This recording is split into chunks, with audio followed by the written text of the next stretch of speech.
Assalamualaikum warahmatullahi wabarakatuh. Bismillahirrahmanirrahim. Alhamdulillahilladzi wakafa.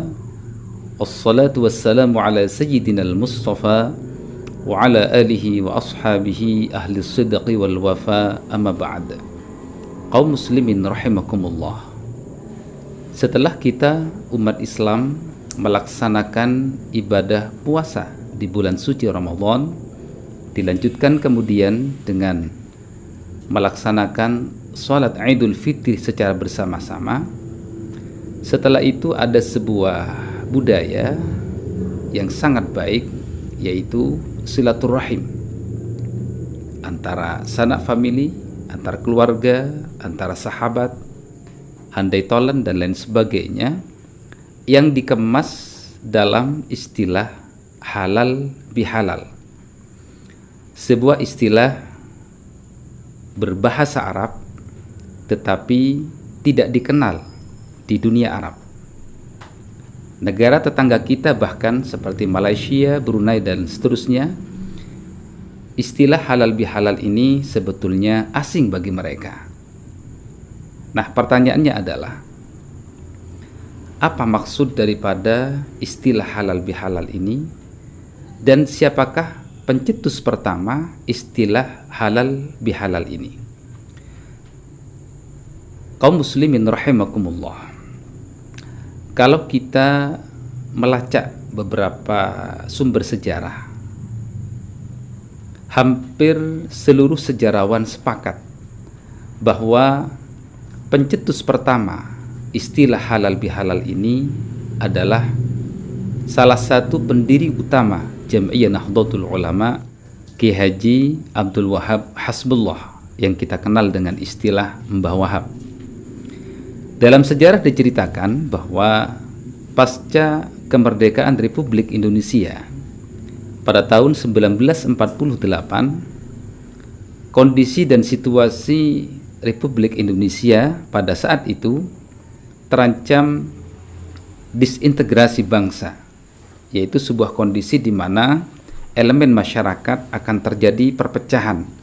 Bahkan ada beberapa kelompok yang ingin merubah dasar negara kita, Pancasila dan UUD 45. Hal ini bisa kita fahami bahwa pada tahun itu ada 3 kelompok yang kemudian mengadakan pemberontakan di beberapa wilayah, yaitu DI atau Daulah Islamiyah, ada TII, Tentara Islam Indonesia, bahkan ada PKI, Partai Komunis Indonesia yang ada di Madiun. Pada sisi yang lain, elit-elit politik pada saat itu juga ada arah bagaimana mereka merebut posisi-posisi kekuasaan, karena pada saat itu Indonesia baru merdeka. Situasi inilah dan kondisi inilah yang kemudian membawa Presiden Republik Indonesia pertama, yaitu Bung Karno, merasa resah dan gelisah, khawatir terjadi sebuah perpecahan di antara elemen bangsa. Oleh karenanya, sejarah mencatat kemudian di pertengahan bulan Ramadan, Bung Karno memanggil Ki Haji Abdul Wahab Hasbullah untuk dimintai pendapat dan solusinya bagaimana situasi ini kemudian bisa kembali kondusif, bersatu kembali, satu visi dan misi di dalam membangun bangsa kita pasca kemerdekaan Republik Indonesia ini. Kaum muslimin rahimakumullah, setelah Ki Haji Abdul Wahab Hasbullah menghadap Presiden Bung Karno di istana, lalu Bung Karno menyampaikan kegelisahan ini, lalu meminta beliau untuk memberikan solusi bagaimana situasi ini kemudian bisa kondusif kembali. Pada saat itu langsung Ki Haji Abdul Wahab Hasbullah ingat bahwa setelah Ramadan ini ada hari raya Idul Fitri, tentu ada momentum silaturahim. Beliau menyampaikan, disitulah kemudian kita kumpulkan para elit politik, tokoh-tokoh politik nasional berbicara di satu meja untuk menyatukan visi dan misi di dalam membangun negara kesatuan Republik Indonesia ini. Namun Bung Karno saat itu menyampaikan, Kiai Wahab, kalau istilah silaturahim itu sudah biasa, apa tidak ada istilah lain, kata beliau. Lalu Ki Haji Abdul Wahab menyampaikan, kalau memang itu yang diminta oleh Bung Karno, bagaimana kalau kita istilahkan halal bihalal, ay talabul halal an ghairihi wa bil aksi. Artinya saling menghalalkan antara satu dengan yang lain atas kekhilafan, kesalahan, dan lain sebagainya, sehingga antara satu dengan yang lain saling memaafkan. Dari situ kemudian beliau meyakini ketika antara satu dengan yang lain sudah saling memaafkan, maka di situ akan ada sebuah situasi di mana para elit politik akan fokus untuk membangun Republik Indonesia ini. Kaum muslimin rahimakumullah. Alhamdulillah, setelah hari raya Idul Fitri, maka Bung Karno kemudian merealisasikan ide cemerlang Ki Haji Abdul Wahab Hasbullah ini.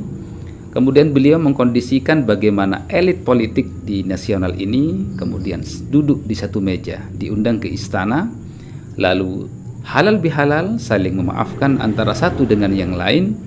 Nah, disitulah kemudian alhamdulillah posisi para elit politik sudah meninggalkan kepentingan masing-masing, kepentingan pribadi masing-masing, sehingga disitu alhamdulillah ancaman disintegrasi bangsa bisa dihindari dengan sangat baik.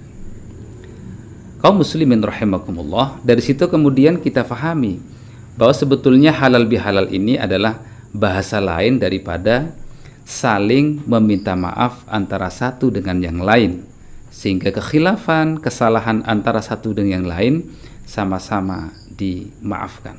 Kaum muslimin rahimakumullah, dari situ juga kita fahami bahwa Ki Haji Abdul Wahab Hasbullah yang saat itu menjadi salah satu tokoh besar Jam'iyah Nahdlatul Ulama mempunyai peran besar.